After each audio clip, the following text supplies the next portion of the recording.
Two top Democrats running for re-election in the state of New York are refusing to say if President Biden should run again in 2024, the incumbent president. Congressman Jerry Nadler and Congresswoman Carolyn Maloney are two of the party's establishment liberals competing for a Manhattan area House seat. They both shied away from supporting the president when they were asked in a televised debate whether he should run for a second term. Listen to this.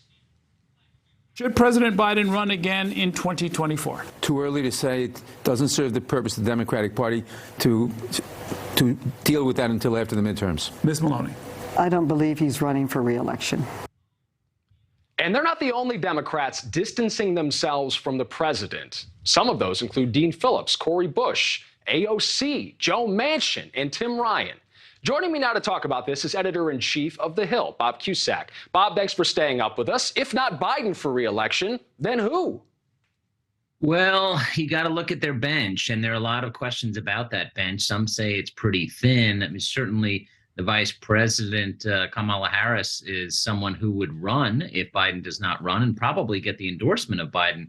But at the same time, if you remember back to her presidential bid, she didn't get to Iowa. She bowed out before the Iowa caucus. So as a candidate, presidential candidate, she didn't do so great. As a VP candidate, she obviously was very successful and made history. But you're seeing this more and more. Polls show that far less than half of Democrats, not independents or Republicans, of Democrats do not want Biden to run again. He turns 80 later this year. That is having an effect, I think, on the voter psyche. And the other thing is, of course, he's not above 50%. If he was above 50%, 55%, if we were talking last summer, I think every Democrat would say, sure, he should run. But now he's in the high 30s or low 40s. And so this trend, you're going to see a longer list of Democrats who say, yeah, maybe we need new blood. I believe 38% was the last number, but Kamala Harris not polling much better. I'm not sure what the solution to that is. Who's number 3 on the bench?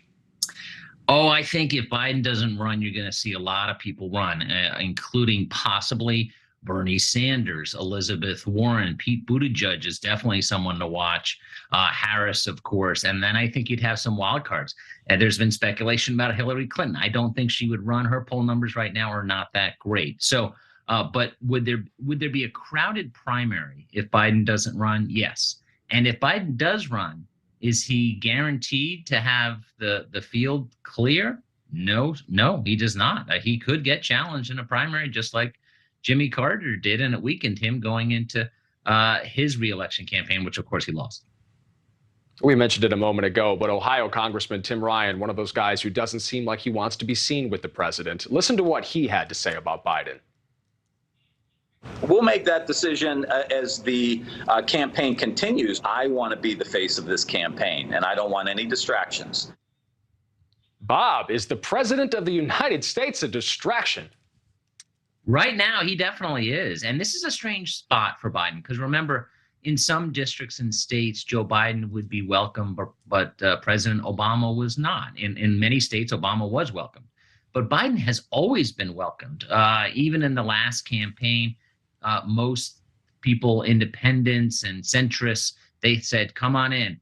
We want Joe. Now, are you going to see some candidates welcoming the president? Yes. Are you seeing more and more Democrats saying, yeah, I'm going to run my own campaign, Joe, and why don't you stay in Washington? You're going to see more and more of that, unless his numbers improve. Let's change gears a little bit and talk about something that happened last night, a huge issue on the ballot in Kansas, which voted against an abortion ban, the first state with the opportunity to do so.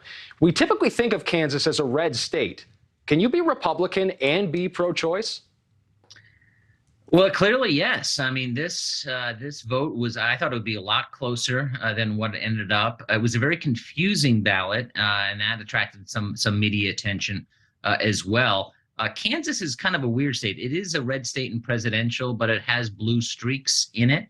And I think it's going to be fascinating to see what state is next. And this is an issue that Democrats see is firing up their base. Their turnout numbers were very impressive last night, and I see this as some type of way to get Democrats out into the midterms. So they're voting on abortion, but also while they're there, they're voting for Democratic candidates. And we've seen that before with referendums, perhaps like George W. Bush in his reelection campaign in 2004, where they put gay marriage referendums on the ballot, and that helped him. Now, of course, the politics of that have changed, but at that time, it helped him secure a second term.